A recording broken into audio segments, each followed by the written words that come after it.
नमस्कार। चलिए आज बात करते हैं एक ऐसे देवता की जिनकी पूजा पूरी दुनिया में होती है। उन्हें उनके अनोखे रूप के लिए पहचाना जाता है और हर नई शुरुआत में याद किया जाता है। जी हाँ, हम बात कर रहे हैं हाथी के सिर वाले हिंदू देवता गणेश की।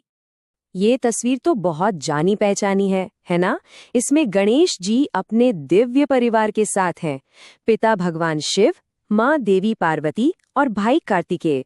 और यहीं से उनकी असाधारण कहानी की शुरुआत होती है। अब ये सवाल सुनने में तो बहुत सीधा सा लगता है, लेकिन इसका जवाब हमें एक ऐसी कहानी की तरफ ले जाता है जो आस्था, ड्रामा और बहुत गहरे मतलबों से भरी हुई है। गणेश जी का सबसे प्रसिद्ध नाम है विघ्नहर्ता, यानी हर तरह की बाधाओं को, हर तरह की मुश्किलों को दूर करने वाले। और हिंदू परंपरा में उनकी ये भूमिका सबसे अहम मानी जाती है। सोचिए, चाहे कोई नया बिजनेस शुरू हो, कोई एग्जाम हो या फिर कोई सफर, हर अच्छी शुरुआत से पहले सफलता और सही रास्ते के लिए सबसे पहले गणेश जी को ही याद किया जाता है। वो नई शुरुआत के देवता जो ठहरे। पर सवाल ये उठता है कि गणेश जी का सिर हाथी का ही क्यों है? असल में उनके जन्म की कहानी जितनी नाटकीय है उतनी ही यादगार भी, और ये उनके स्वभाव के बारे में बहुत कुछ बताती है। तो कहानी कुछ यूं शुरू होती है कि एक बार देवी पार्वती अकेली थी, क्योंकि भगवान शिव ध्यान में लीन थे। तब उन्होंने अपनी रक्षा के लिए मिट्टी से एक बालक बनाया और उसमें जान फूंक दी। अब वो बालक अपनी माँ की आज्ञा का पालन करने के लिए इतना समर्पित था कि जब भगवान शिव, जो उसके अपने ही पिता थे, घर आए तो उसने उन्हें भी अंदर जाने से रोक दिया। उसे क्या पता था कि वो कौन है? वो तो बस अपनी माँ का हुक्म मान रहा था। और दूसरी तरफ शिव जी ने भी अपने ही बेटे को नहीं पहचाना।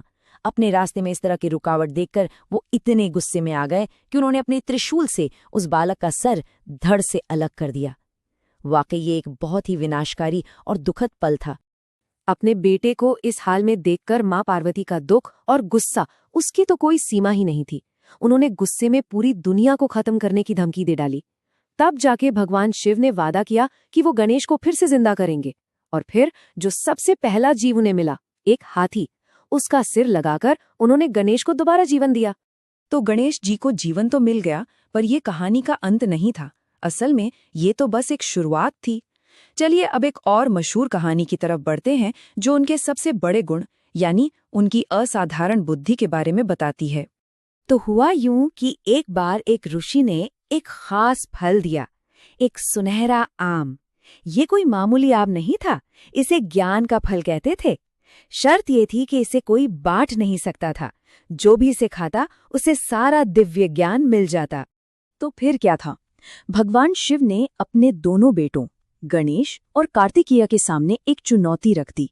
जो कोई भी इस पूरी दुनिया के 3 चक्कर लगाकर सबसे पहले वापस आएगा, वही इस फल का विजेता होगा। और यहीं पर दोनों भाइयों का अंदाज बिल्कुल अलग था। एक तरफ थे कार्तिकेय, जिनका वाहन था तेज रफ्तार मोर और उन्होंने चुना रफ्तार का रास्ता। और दूसरी तरफ थे गणेश, जिनका वाहन था एक छोटा सा चूहा। उन्होंने अपनी बुद्धि पर भरोसा किया। और यही आता है कहानी का सबसे जरूरी हिस्सा। जैसे ही चुनौती मिली, कार्तिकेय तो फौरन अपने मोर पर बैठकर दुनिया का चक्कर लगाने निकल पड़े। लेकिन गणेश, वो कहीं नहीं गए। वो बस शांति से एक जगह बैठे और सोचने लगे। और फिर गणेश ने जो किया वो किसी ने सोचा भी नहीं था। वो उठे और सीधे अपने माता पिता शिव और पार्वती के पास गए और उनके ही 3 चक्कर लगा लिए। उनका तर्क बहुत सरल था। आप मेरे माता पिता हैं, आप ही तो मेरी पूरी दुनिया है। आपके 3 चक्कर लगाना मेरे लिए तो पूरी दुनिया के चक्कर लगाने जैसा ही है।